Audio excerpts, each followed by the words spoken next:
तोहे चाही पिचकारी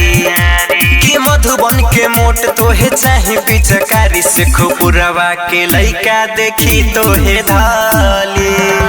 मोतिहारी में रंगी की चकिया में चाली सुंदर पट्टी के रंग जौवन में माली सुंदर पट्टी के मोतिहारी में रंगी की चकिया में चाली चोरमा चैता चलेलु नाही ढोढ़ी में रंग तोरा डाली पताही गोरमा झार सिरहा चलेलु नाही ढोढ़ी रंगेला तोहारी डबो चाही बिरता से फिरता लवट के जे आइबू पकड़ी दे आल गाल में रंग माली मोतिहारी में रंगी की चकिया में चाली चितवरा के रंग तोरा जौवन में माली मोतिहारी में रंगी की चकिया में चाली सुंदर पट्टी के रंग जौवन में माली मोतिहारी में रंगी की चकिया में चाली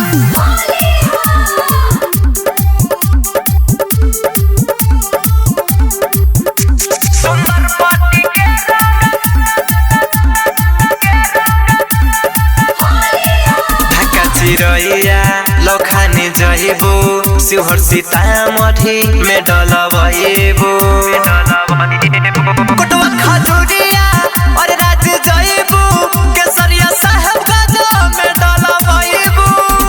रंगी तोह गलिया कहे अहिरोलिया अशोक धर्मेंद्र के पिचकारी जब हाली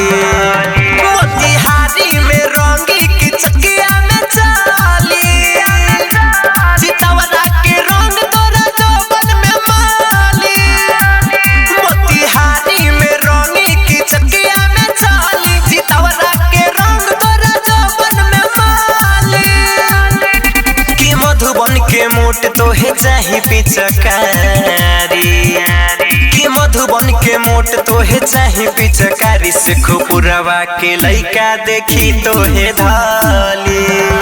मोतिहारी में रंगी